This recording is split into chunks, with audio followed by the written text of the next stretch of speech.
আজকের ভিডিওতে প্রথম শ্রেণীর বার্ষিক পরীক্ষা 2025-এর গণিত বিষয়ের একটা নমুনা প্রশ্ন নিয়ে আলোচনা করব। তো এই পরীক্ষাটার পূর্ণ মার্ক হচ্ছে 100 এবং এর জন্য সময় হচ্ছে 2 ঘন্টা।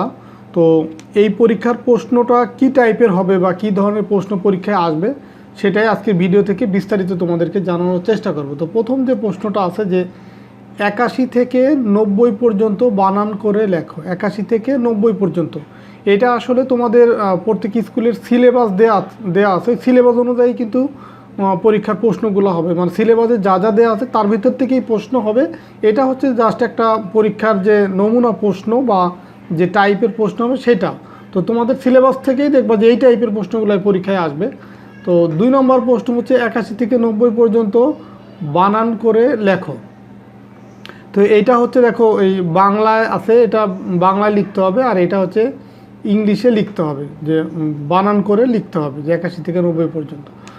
3 নম্বর যেটা আছে যে নামতা লিখো, 7-এর ঘরের নামতা, যে 7 অক্ষে 7, 7 দুগুণে 14, 3 7 21। তো এইভাবে 7-এর ঘরের নামতাটা লিখতে হবে। 4 নম্বর প্রশ্ন হচ্ছে 1 থেকে 20 পর্যন্ত রোমান সংখ্যা লিখতে হবে।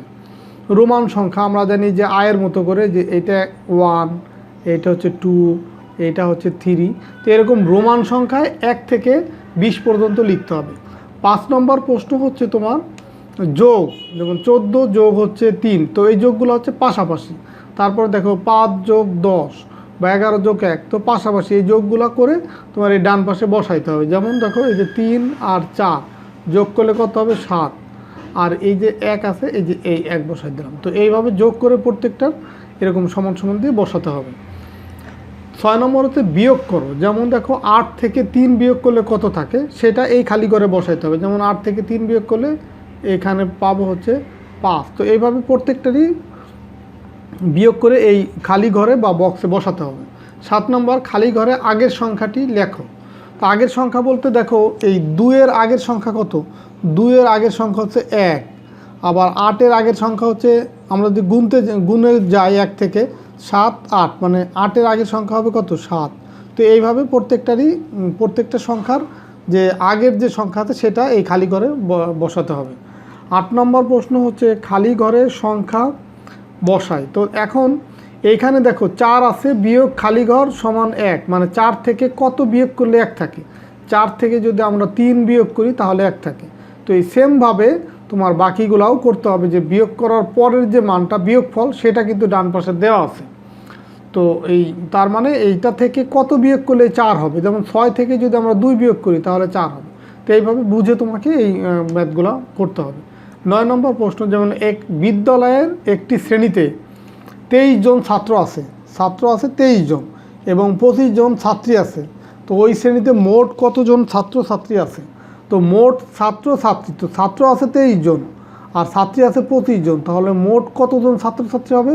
এই 23 যোগ হচ্ছে 25, তাহলে যোগ করলে যা পাবো সেটাই হবে উত্তর, যে 23 নিচে হবে কত 25, এটা জাস্ট যোগ করলে যা হবে সেটাই হবে উত্তর।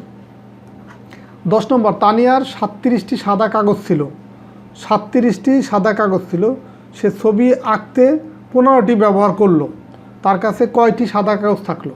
মানে টোটাল কাগজ ছিল 37টি, তো সে ছবি আঁকছে 15টিতে, তাহলে বাকি তার ফ্রেশ সাদা কাগজ আছে কয়টি? এই 37 বিয়োগ হচ্ছে 15, তার মানে 37 বিয়োগ হচ্ছে কত 15, বিয়োগ করলে যা হবে সেটাই হচ্ছে এটার উত্তর। তো 11 নম্বর প্রশ্ন, যে চিত্রসহ সংজ্ঞা দাও। এই ত্রিভুজ কাকে বলে? তো প্রথমে একটি চিত্র আঁকতে হবে। ত্রিভুজ কি? আমরা জানি 3টি বাহু দ্বারা সীমাবদ্ধ ক্ষেত্রকে ত্রিভুজ বলে। এই যে 3টে বাহু এটা দ্বারা সীমাবদ্ধ ক্ষেত্রে, এটা হচ্ছে ত্রিভুজ। আবার চতুর্ভুজ, 4টি বাহু দ্বারা সীমাবদ্ধ ক্ষেত্রকে চতুর্ভুজ বলে। তার মানে এই যে একটা বাহু, এই যে আরেকটা বাহু, এই যে আরেকটা বাহু, এই যে আরেকটা বাহু, এই টোটাল হচ্ছে কয়টা? এই 1 2 3 4, এই 4টি বাহু। আবার এখানে আছে 1 2 3, তো 3টি বাহু দ্বারা সীমাবদ্ধ ক্ষেত্রকে ত্রিভুজ বলে, 4টি বাহু দ্বারা সীমাবদ্ধ ক্ষেত্রকে চতুর্ভুজ বলে। তো এই হচ্ছে তোমাদের গণিত বইয়ের এই 2025 সালের বার্ষিক পরীক্ষার গণিত বইয়ের একটা নমুনা প্রশ্ন। তো আশা করি তোমরা এর থেকেও কমন পাবা বা এই টাইপের প্রশ্নগুলোই তোমাদের আসবে। তো ভিডিওটা শুরু থেকে শেষ পর্যন্ত দেখে থাকো, তাহলে অবশ্যই তোমাদের এই গণিত বইয়ের প্রথম শ্রেণীর গণিত বইয়ের প্রশ্নের ধরন বা টাইপ নিয়ে তোমাদের একটা ধারণা হয়েছে। আশা করি এটা তোমাদের বার্ষিক পরীক্ষায় উপকারে আসবে বা তোমাদের অনেক কাজে দেবে। তো ঠিক আছে, সবাই ভালো থাকো, সুস্থ থাকো। আর ভিডিওগুলো যদি ভালো লাগে ভিডিওতে লাইক দিয়ে কমেন্টস করে তোমাদের মতামত জানাতে পারো।